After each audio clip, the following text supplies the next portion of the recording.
DBC নিউজে প্রতিবেদন প্রকাশের পর গতি পেয়েছে বাগেরহাটের আলোচিত শিক্ষক বিধান চন্দ্রের বিরুদ্ধে দুর্নীতির অভিযোগের তদন্ত।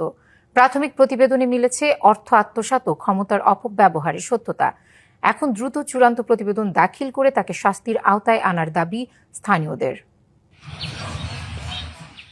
বাগেরহাটের চিতলমারী উপজেলার কালশিরা রাজেন্দ্র স্মৃতি মাধ্যমিক বিদ্যালয়ের প্রধান শিক্ষক বিধানচন্দ্র ব্রহ্ম দুর্নীতি নিয়ে গত 18 জানুয়ারি প্রতিবেদন প্রচার করা হয় ডিবিসি নিউজে, যা জেলা জুড়ে আলোচনার জন্ম দেয়।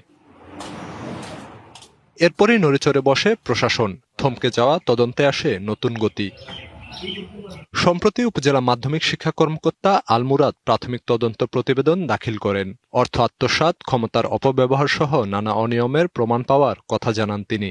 40 থেকে 50 লক্ষ টাকার অভিযোগ সত্যতা পাওয়া গেছে। রিপোর্ট তাৎক্ষণিকভাবে উপজেলা নির্বাহী অফিসার এর কাছে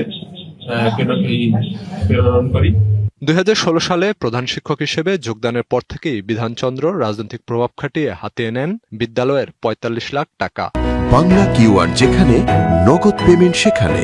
সারা দেশে 10 লাখেরও বেশি মার্চেন্টে নগদে পেমেন্ট করুন খুব সহজে। চাপের মুখে রাখেন সহকর্মীদেরও। অনিয়মের কারণে জেল খাটলেও উচ্চ পর্যায়ে তদবির করে আটকে দেন তদন্ত।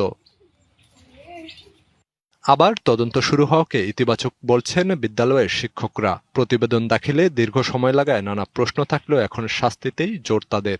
নিজেদের মতো করে যে কমিটিটা গঠন করছে তার সদস্যরা আমাদের অনেকটা হুমকি ধমকি দিয়েছে। আর আমরা যে উপজেলা তদন্ত রিপোর্ট পাইছি সঠিকভাবে করা করে এবং এদের সবার কাছে পেশ করা হয়, সেটা আমরা আশা করতেছি।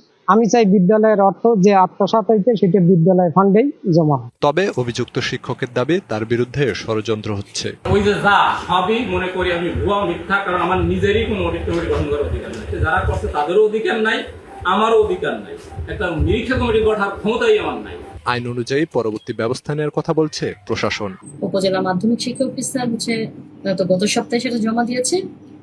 তো সেটা সম্পূর্ণ তদন্ত রিপোর্টটা দেখে পরবর্তী ব্যবস্থা গ্রহণ করা হবে।